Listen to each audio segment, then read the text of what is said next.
čemu više manje svi već znamo, barem nešto, da smo kao epidemiolozi bilo u Hrvatskom ili u Županijskom zavodu za javno zdravstvo radili od sredine kruga, odnosno čak i prije, u stvari, ta priča sa izbjeglicama počela, da će izbjeglice u našu zemlju doći, postalo je vrlo izvjesno, znači tamo već u kolovozu, prateći događanja u susjednim zemljama.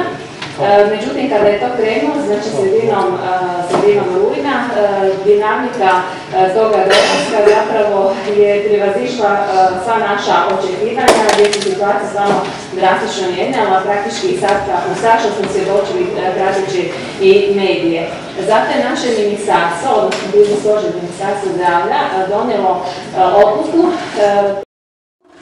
temeljem kojeg je podigao razinu pripravnosti na jednu višu razinu, znači takozvano selektivno proglašavanje stanja pripravnosti, kojeg je obuhvaćeno 9 županija.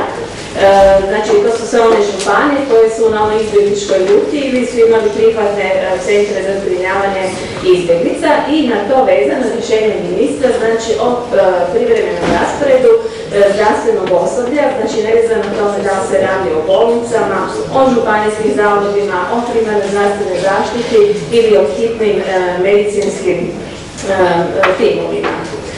Slijedom toga su županijski zavodi dobili naše upite da dostave kada bi oni mogli na teren, bilo epidemiološki, bilo DDD timovi.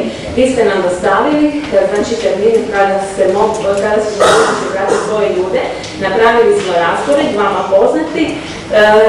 Znači 12.10. međutim ovi epidemiološki timovi dodatni su odlukom Kriznog stožera Ministarstva zdravlja opozvani, tako da je Primorsko-goranska županija bila zadnja sa svojim timom, znači u ponedjeljak su oni se vratili kući, dok do dana današnjega DD timovi dalje jesu na terenu, provode sve te DD mjere koje su potrebne, znači danas su se trebali izmijeniti tim Varaždinske županije sa timom grada Zagreba.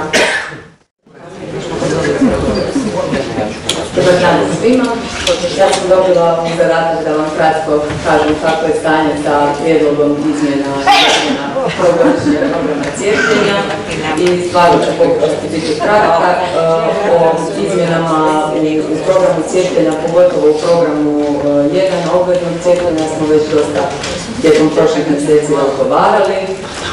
Sadašnje promjene trogodišnjeg programa se nastavljaju na promjene koje su ovdje jako sitno vidljive, ali svi ste već vidjeli programa za 2015. godinu. Glavna izmjena je micanje doze difterije i tetanusa iz prvog razreda osnovne škole i posljedično tome onda upute kako se ponašati kod djece koja su ipak u primu vakcinacije određene stvari propustili. Tu sam vam ukratko napisala, znači kako bi ovo poglavlje koje je najviše u stvari mijenjano kako izgleda, to se, kao što sam i rekla, već vidjeli u 2015. To sada ne bih ponovno ponavljala, nego više kao jedan podsjetnik kako će to izgledati.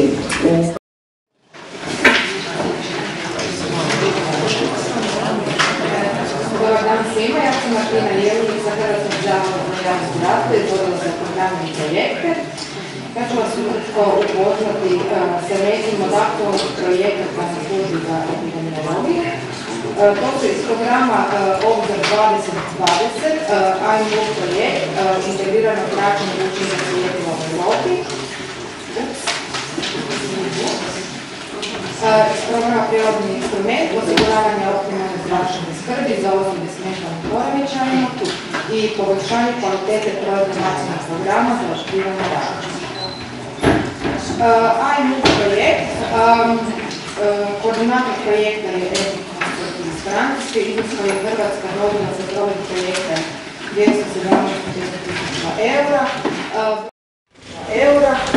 Broj partnera je 24, a trajanje projekta je 1.1.2019.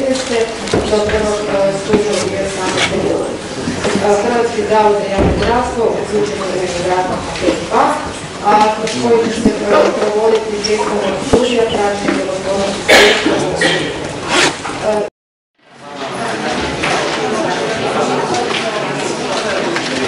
Evo, na kraju ja se svima zahvaljujem. Nadam se da niste previše odgladnili, evo samo pola sata smo probili rok, što je, s obzirom kako smo to znali prije, dobro prolazno vrijeme. Želim vam svima dobar tek, da sve pitanja i sve ono što ste sad možda mislili postaviti, evo nudim vam web stranicu i ono samo za članove, sjetite se što smo predstavili, evo izvolite, možemo se na takav način uključivati, postavljati pitanje i davati odgovore. Dobar tek i sve vam.